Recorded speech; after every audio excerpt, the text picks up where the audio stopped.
Love this podcast? Support this show through the Acast supporter feature. It's up to you how much you give, and there's no regular commitment. Just click the link in the show description to support now. Before we get started with another great edition of the Duke Loves Rasslin podcast, I do want to let you know, Zencastr.com. That's right, Zencastr.com. They are without a doubt my favorite website to head over to for all of these great conversations that you hear on the Duke Loves Rasslin podcast. Superior quality in sound. Also, they have a great video option as well if you need to record your videos. But the best part about it is the files are all split separately into MP3s. So you can edit them separately, you can put them together, do whatever you got to do. The main idea is Zencastr. Zencastr.com. That's Zencastr. For all of your podcasting, video conferencing, even if you just want to have a great conversation with your loved ones. All your needs there online for communication, Zencastr has you covered. That's right. Sisters and brothers, stop the presses. Brad Shepard is back with a new podcast. Check this commercial out. He's taking the gloves off. He's talking in depth about pro wrestling, sports, pop culture, trending topics on social media, politics, and his crazy life. He's uncensored. He's unapologetic. He's media personality Brad Shepard, and he's unleashed. Brad Shepard Unleashed, exclusively on Hameen Media Group.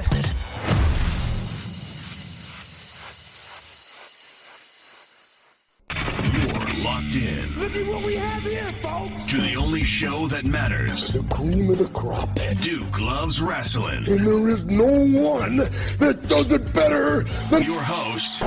I have come here to chew bubblegum and kick ass. The Duke. And I'm all out of bubblegum.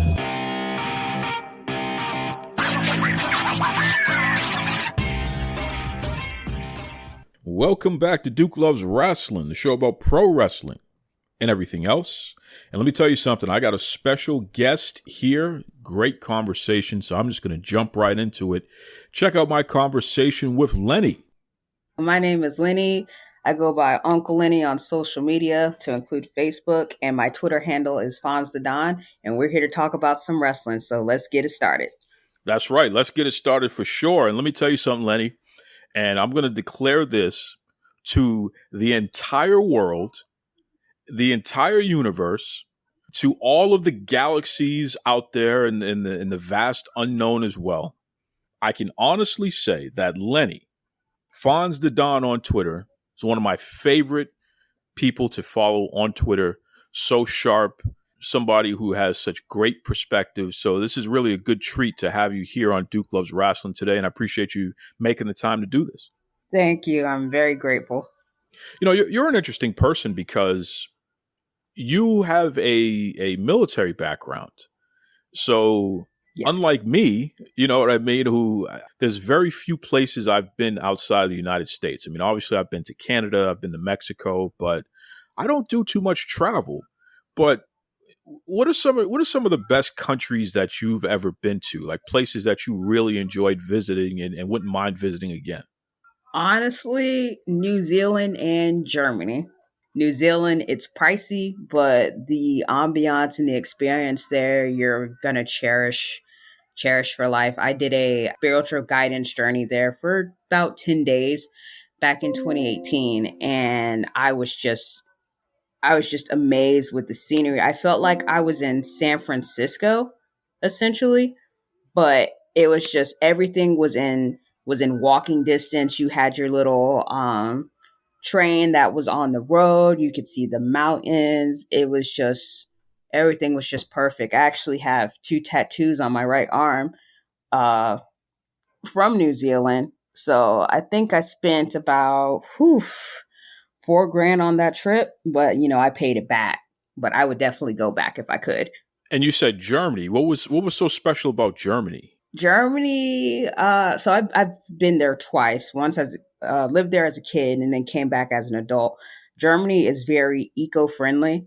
I will say that their food is very organic. So if you ever take the time to actually go visit there, you can tell the difference between their food and then the food in America. The food in America is usually like GMO, so genetically modified, but the food over there isn't. Like it's natural taste. It's just more healthy for you. Even the McDonald's over there is way healthier than the McDonald's here in the States. Oh, see, listen, now you're going after my heart now, Lenny, because I'm a food guy. And in fact, I got a whole episode next week. Our Thanksgiving episode of Duke Loves Rasslin next week is going to be about conversations that I've had about food here on the show with different wrestlers and other guests and things like that. So that's interesting that you say that the McDonald's in Germany is actually cleaner than what we normally have here in the States. In fact, Yeah. let's keep this train going, because you've also been to Japan. I know you spent a lot of time over there as well. Rate the Yes. McDonald's over there compared to Germany and the United States. I mean, ultimately, who wins the McDonald's war between the U.S., Germany, Japan, and what specifically would you say is the best thing to get in this McDonald's, whichever part of the world that you're going to? Japan. Japan first, Germany second, the United States third. I'm going to Japan. I'm going to get the Lenny special. What am I getting? Definitely get a Big Mac with a large fry and a small Coke. Or if you're feeling really confident, they usually have some type of monthly drink that they put out. So one time I had, I want to say it was like a banana shake, and that was really good. That's one thing about Japan with their food distribution of with companies like Starbucks and McDonald's and stuff. They'll have a different drink once a month that will be out, and you can like get it, and it's just really really good. That's one thing I miss about being over there. That is so interesting. And I know that in Japan, I mean, when what we would consider extreme eating or quote unquote bizarre foods and things like that, it's pretty normal over there. So what's like the weirdest thing you ever ate while you were in Japan? Oh, the weirdest thing I ever ate, and I think it was just because of the way that they cooked it, was octopus legs. So octopus is actually one of my favorite foods to eat. Um, when I was in the States, they would like char grill it and stuff in restaurants. Well, I was actually at a truck stop coming from work, and I saw the chef grilling octopus. So I was like, okay, you know what, let's do it. I love octopus, so I told him, hey, octopus, please. And he said, okay. Well, the way he cooked it, he put it on the grill, put like a stripe of sauce on it, and then flipped it over, put another stripe of sauce on it, and then gave it to me. And he was like, here you go. And I kind of just had, the question marks over my head, like, I still see an eyeball. Okay, thank you. So, I'm in the truck, and the truck driver's like, oh, octopus. And I'm like, yeah. And he was like, doesn't look good. I was like, I don't know. So I tried it, and yeah, sure enough, it tasted like rubber. So That's what happens when you overcook it. I mean, hey, listen, anyone who's ever had calamari, you find out the hard way. Wow, that's something. That's something right there. I always wonder about that because I know that they have the vending machines and things like that where you can get any type of food any day or night. I mean, Jesus, you can have a pizza made in a vending machine, which I just find so amazing. Like, really? You can get that? yeah, Oh my goodness. So yeah. that's something else. I ask these questions, Lenny, because I truly feel like in order to understand a person's perspective on anything, it's important to understand who they are as a person first. And I think that oftentimes it's a big mistake that we all make where it's quick to write somebody off before you understand the perspective that they're coming from. Because your perspective may not necessarily be my perspective and vice versa. So if you say something that I just fundamentally disagree with, like if you say that mayonnaise is delicious, I'm going to say that you're absolutely crazy, Lenny. And I don't care that you are a military badass and could beat me up. I can run faster than you. So if you tell me mayonnaise is good, I'm going to tell you you're crazy. and then accept the punishment that you're going to dish out for me saying that to you. So, but if I understand the perspective that maybe you lived in places like Japan or even Germany where the food is cleaner, so maybe the mayonnaise tastes better. If I understand that, then maybe you're not so crazy, So that's why I ask questions like that. And by the way, do you like mayonnaise? I need to know this. Absolutely not. Cannot stand it. Okay. All right. So then you're not so crazy anyway. So good. You and I can continue to be friends because, like me, you don't like mayonnaise, and I think that's very important. And for anyone out there, if you ever seen the movie Undercover Brother, you'll understand. It's 100% true. That was not a fictitious movie. That was a documentary. Okay, and it may be part of the story of my life, but we'll save that for another day, Lenny. So I bring all that up because I know on Twitter, people, especially wrestling fans, they can be pretty vicious when they disagree with you about something. I mean, have you ever had a situation in which you stated your opinion about anything wrestling related and then you had people jumping all over you trying to call you this, that, and the other thing? Oh God, yeah. So it happened, I want to say, oh my God. I want to say it happened about 2 months ago. And so, I was watching Monday Night Raw, and usually I don't really watch wrestling like that anymore. I actually catch the highlights of it. Just because with me being in school and going to work, by the time I get home, the show's halfway done. But I was actually off this day, and I remember Charlotte Flair was doing something. I want to say she was giving a promo. And like you could tell looking at her face, that there might have been maybe a botched surgery once before or something. So, I put on Twitter, I was like, I've seen the show Botched. I'm pretty sure, plastic surgery is not supposed to look like that. And when I tell you my mentions were in shambles for about a good 2 or 3 hours after saying that, because apparently people caught on to who I was talking about. And I was like, that's not an insult, it's just me being a concerned person. I'm pretty sure, plastic surgery is supposed to make you look, better, not slanted lip and stuff like that. But yeah, safe to say, I had a lot of wrestling fans in my mentions that night. I was basically arguing with 18-year-olds and 19-year-olds, and I was like, I'm not going to do that. I'm practically 11 years older than y'all. What in the world do I look like arguing with teenagers? So thankfully, I had a few mutual friends defending what I said, but they were roasting them, and I was like, I have no time for that. I'm just gonna go to sleep and take my L, and that's exactly what I did. I mean, it's just unreasonable the way that people carry on online, and I understand that pro wrestling is a very emotional thing, right? Good versus evil. The person that I like is better than the person that you like, and what have you. But it just seems like people who have other issues that they bring to the table, they get so wrapped up in this world, and then they go online and they want to inflict some type of damage to anyone who disagrees with them. And it's just so crazy. Compound that fact with the fact that you are a person of color. You are somebody who, within the wrestling community, your voice is not a voice that traditionally we hear from a lot.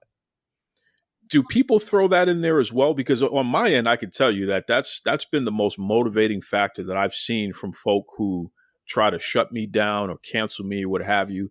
It's as if I was not given permission to have a voice and to speak up and to be straight the way that I'm straight about things.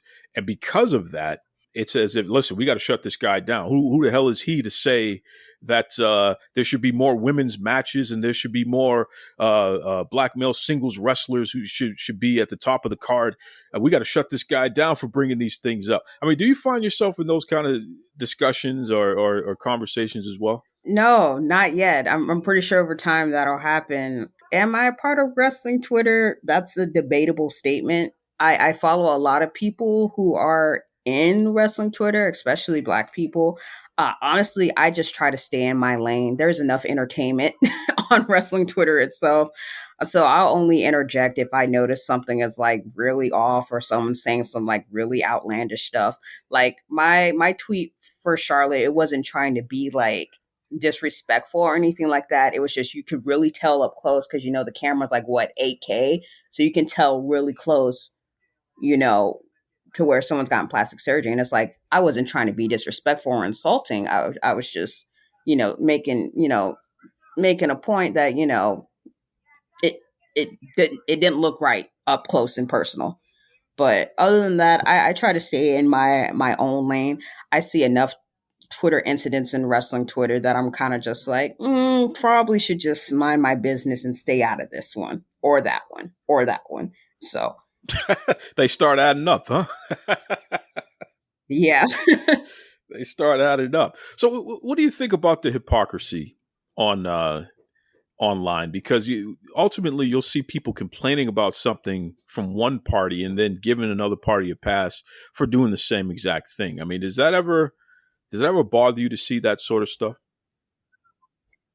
It does. And it's only because you got your AEW diehards and you got your WWE diehards, but it's like I watch both of them, not religiously, but I'll watch both of them, when I have time to, and it's just WWE does their own thing, which sometimes is really stupid if you ask me. But AEW, I feel like kind of does the same thing, but because they're an alternative brand, they don't get as much slack as WWE. Like, for example, WWE signing people and stuff. Okay, cool. Whoop de do. They have a big roster, yes, but look at AEW's roster. Like, they have a whole lot of people, just as much as WWE does, and they're not using them. But yet, people on Twitter will be like, WWE's not using this superstar, that superstar. And it's just like, have you not been watching AEW? AEW is literally doing the exact same thing. So why aren't you having this much energy for AEW like you are for WWE? You know what I mean? Why do you think that is? I mean, why do you think folks are giving AEW such a pass for some of these issues? I think it's because AEW is still kind of in that new phase. So they're trying to, what's the word I'm looking for? They're trying to feel them out essentially because they are still pretty considered new to the wrestling world. Meanwhile, you have WWE that's been around for years. I mean, I started watching WWE when I was like, well, back then, WWF when I was like, what, 4 or 5? So I'm 28 now.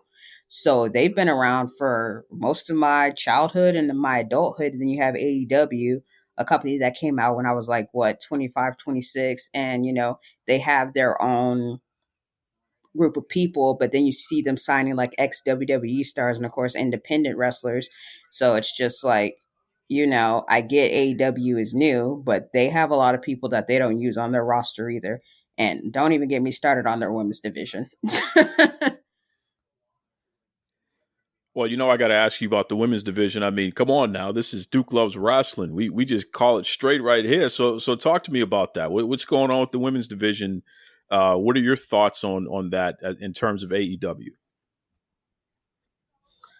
I love Britt Baker, but then again, I'm a heel person through and through, so I'll cheer for any heel. Britt Baker is an excellent women's champion, but she needs more serious competition. That's not a knock towards any of her opponents, but there needs to be a what's the word I'm looking for?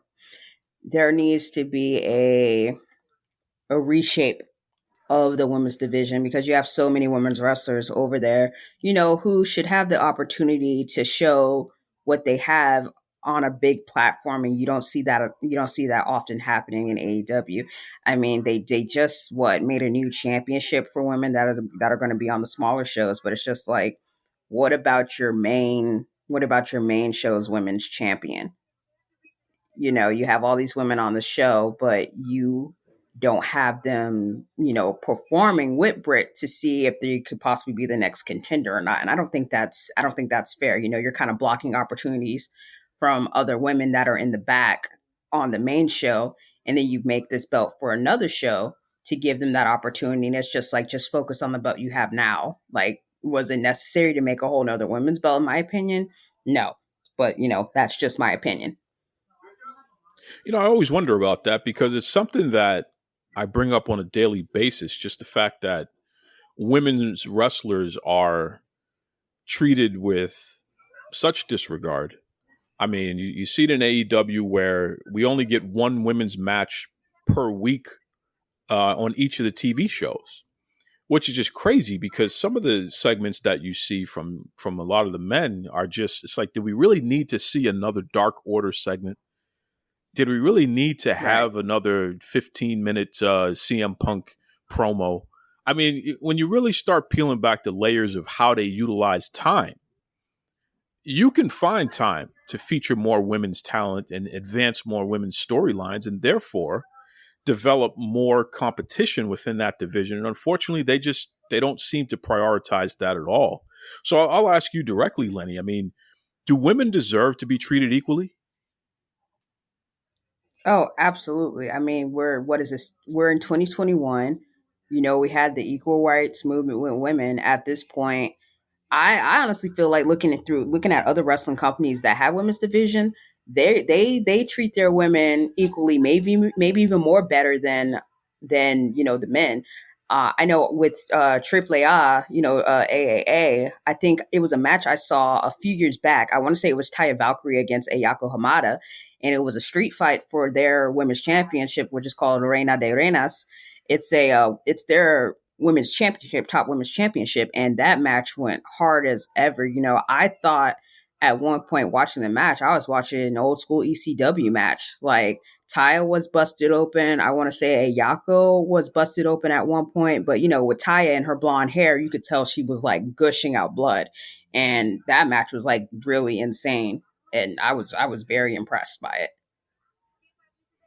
I'm with you. I'm with you 100%. And I mean, that's just a prime example of the fact that this is not the norm. You know what I mean? To see women be featured so little, that's not where things were going in the wrestling industry over the past few years. So it's just amazing to me that this company continues to do that because ultimately this is why their growth has been stunted, right? They don't seem to be able to get out of this white male demographic that they've cultivated and that I think they've hit their ceiling on to a certain degree here. They're not necessarily attracting children. They're certainly not attracting people of color. You look in their crowd and it doesn't seem that there are that many women ever in their live events. And that's a stark contrast to what you see in AAA, what you see in Impact Wrestling, what you see in the WWE, where it's just far more family friendly. You can see different generations of family going to the same event and enjoying themselves. You don't really get that in AEW. And, part of that is because their commitment to cultivating a fan base that is completely opposite in every way to diversity, which is crazy, right? Yeah, definitely. I feel like if you're going to be an up and coming wrestling company, you need to do like a census survey or something, because you know how like the United States, they do a census survey every year, and they ask people of communities, hey, like, how is your city doing or how is your district doing and stuff like that. I feel like AEW needs to just do a census once a year, because I mean, you have your casual wrestling fans that like AEW, but what about other wrestling fans that are trying to get into it and they just see stuff like, well, why isn't this black wrestler main eventing? Why aren't women wrestlers doing more? I just feel like them having a consensus survey and getting responses without them being mad at not having positive reviews. I feel like that would help them out a lot. If the powers that be and the egos that be decide to keep their composure, I feel like if they got insight on how fans feel, they can make their product better. Well said. Well said. Listen, Lenny, I want to switch speeds here because, the big story going on in wrestling right now, as we have this conversation, WWE and their releases, which has just been a whirlwind. I mean, they legitimately have gotten rid of a significant part of their roster. I think it's over 100 people at this point, just in the past 12 months. What are your initial reactions to all the releases that we've seen, including the latest wave that we just saw within the past 24 hours? Honestly, I'm shocked. I couldn't. I don't care for Jackson Riker for obvious reasons, but everyone else that's been released, I'm very shocked. They say it's budget cuts, but I don't think that's the case. WWE is a multi-billion-dollar company at this point. Like, the excuse of budget cuts has got to stop. It's not budget cuts. You signed this person not realizing that there wasn't going to be anything in store for them.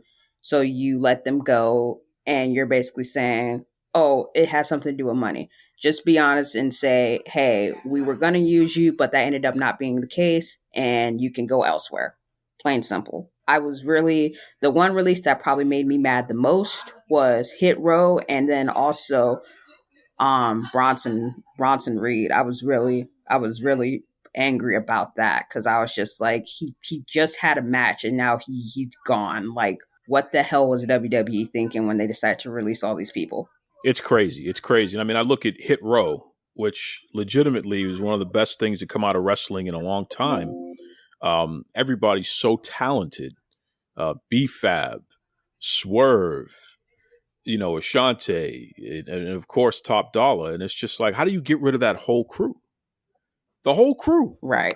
And it's like, this is from a cultural standpoint, they were all fantastic. They worked very well as a unit. They all could talk on the mic.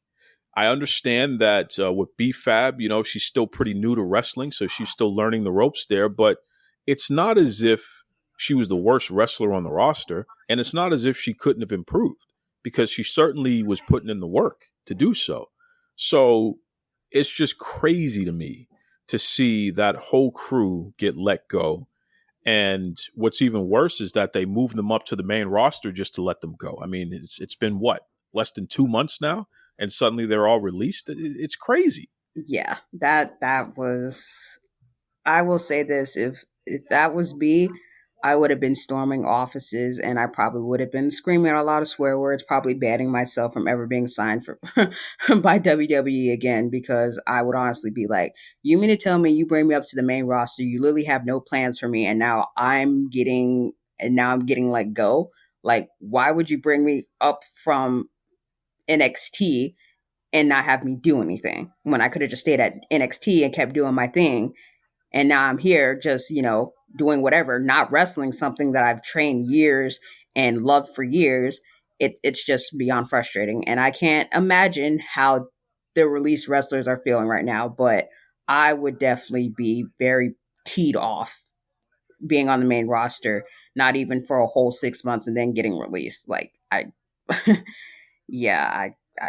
even fathom what they're going through right now.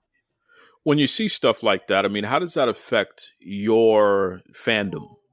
I mean, does that affect whether or not you'll continue to watch the product? I mean, we have SmackDown tonight. We have Survivor Series this weekend. This wave of releases, will that make you second guess or possibly look for something else to watch instead of WWE programming? Well, as crazy as it is, I barely watch wrestling as a whole now on TV. Like, I just watch highlight videos of what goes on, mainly on YouTube. I'm trying to get more into SmackDown because I like what Roman is doing. I've always kind of been a fan of Roman. Granted, when he was a face, I got tired of him quickly, but I always, even when he started out in the Shield, I always said, make Roman a heel and he's going to be hella successful. And sure enough, he's a heel now and he's doing this thing. And that's probably the only reason why I watch SmackDown. Granted, King Xavier Woods, I admire him. He's actually the reason why I got into streaming and gaming and stuff like that. So I feel like SmackDown and NXT are both the superior brands compared to Raw. They just have my attention more as far as storylines go. And with Raw, the last time I watched a full episode of Raw, I'm pretty sure I fell asleep. So yeah, I try to stay away from Raw. Well, there you go. I mean, you legitimately, Lenny, are the viewer that they're trying to capture. But I find this interesting. Like you said, you're watching a lot of stuff on YouTube, on social media, not so much viewing as this stuff is airing on TV. I mean, when it comes to discussion about ratings, it's always about TV ratings. And then, this show is better because of the rating and all this other nonsense. Do you put any stock into that type of talk? I mean, the way that you consume wrestling is totally different from the traditional way to consume wrestling. Do you think we're underestimating how many people are more like you who are watching mostly on YouTube and other forms of social media? Definitely. I personally don't care for ratings. I don't know I don't know what brought the idea of ratings. I mean, if you're a wrestling fan and you love wrestling, I feel like ratings shouldn't matter. If you're a WWE fan, their ratings shouldn't matter. If you're an AEW fan, their ratings shouldn't matter. I don't know what a real wrestling fan is at this point because of how social media portrays wrestling fans and even wrestling fans themselves portray themselves, if that makes sense. So I know for me though, I'm just gonna watch whatever I watch because at the end of the day, it brings fulfillment in my life.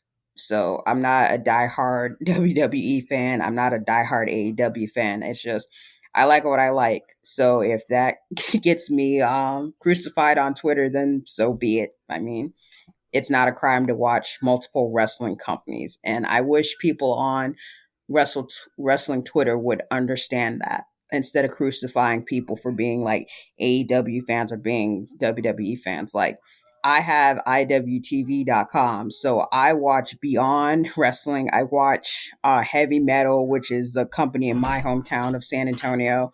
And then I watch New Texas Pro, and that's out here kind of in the DFW area. So I watch multiple companies, and I feel like, WWE and AEW aren't the only companies that people can watch. So if they don't really care about WWE or AEW, make a subscription on IWTV and check out what other companies are on there. So, well, Lenny, I'm glad that you brought that up, and you mentioned San Antonio. I got a real problem down in San Antonio that I think you're the right person to fix for me, because you're basically 007 in real life. I know that you are a walking weapon, somebody that people can't play with. So I think I need your help. There is a punk. What's going on? Well, there's a punk who has been a thorn on my side for many years, and her name is Micah Madrid. Okay? She is the former Texas Women's Champion. She has been in SWE Fury. She has been down there in Texas Wrestling Entertainment. She has been, Mission Pro Wrestling, all over the place. But this punk, Micah Madrid, okay? I can't even say her name straight without getting angry. Can I get you, and if I promise to go all the way to Japan and get you some McDonald's and bring it back, I don't know what kind of shape it's going to be in by the time I get back, but I can figure this out. If I promise to get you one of those banana shakes, can you promise me that you will take Micah Madrid and, as we used to say back in the day, mush her up? When you say mush her up, does that include choosing violence? Because I'm a decent, good looking person, so I don't want my face all pummeled up and stuff. I have a wife, so I have a wife to come home to. Well, listen, I'll talk to your wife. If I can convince your wife, she can get a banana shake too. I mean, I'm a guy. You're kind of stretching it here. I understand this is a negotiation, but you're kind of stretching it here. But I'll get your wife a banana shake as well. So if I can get the go ahead from your wife, yes, all of the above, whatever you got to do. I want you to make mashed potatoes with Micah Madrid, because she's a punk. She's threatened my life. She's ran me out of town. I have to hide in my secret location because I'm afraid of her. So I need a walking weapon like yourself to deal with my light work here. Well, I suppose I can do it. I mean, I am best friends with the world champion in Texas, so I'm pretty sure he knows her. So we can probably work something out. There you go. You heard it here first, folks. Okay, Lenny is going to deal with my Micah Madrid problem because, some of you other folks out there, like Vicky V, some of you out there, you have not helped me. Thunder Rosa, you have not done the right thing. You've beaten her up, but you haven't mushed her up, which is why Micah Madrid is still out there making threats, okay, and cashing checks. And we can't have that. We cannot have this in the Texas wrestling community, even though I'm all the way here in Boston trying to dictate what happens down there. But that's none of your business, none of your concern, folks. What matters here is that Lenny, the walking weapon, the globetrotter, where in the world is Lenny? She's going to deal with Michael Madrid for me. So I really appreciate that. And I thank you in advance. I just need to find a way to get to Japan, get that banana shake, and get it back here without it melting. I don't know. I might have to build some kind of spaceship that goes really fast or something. I don't know.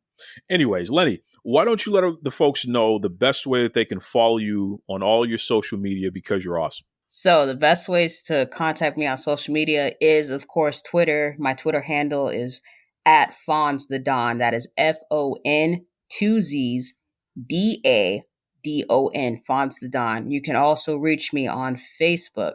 Let me figure out that link because I don't, because, I'm on there, but I don't know the link. But you can look me up on Facebook under my name, Lenny Devereaux, Lenny, and then Devereaux, like Blanche Devereaux. And then you can also follow my official Facebook page, Blonde Haired Bandit, on Facebook. And you can also add me on Snapchat at Fonzie, FONZIE 4K. Oh, and Instagram, Viva La Fonz. Yep, can't forget that part. Now, listen, Fonz, I gotta ask you this question here. This is very important. Okay, do you think that your wife can get me some of those delicious tamales if I bring back the banana shakes? Oh, that I don't know. I honestly don't think she knows how to make tamales. Excellent stuff there from Lenny. Just really, really sharp wrestling fan, journalist, also military veteran. Just a big bowl of everything going on there. And most importantly, Lenny is going to deal with my Michael Madrid problem. So pretty excited about that. Michael Madrid, you watch your back. Lenny is coming. Okay? See, that's what happens here. When people cross me, when people get on my bad side, I find someone to deal with my problems. Okay? Because clearly I can't deal with them on my own. So I got to go get some muscle to help me out.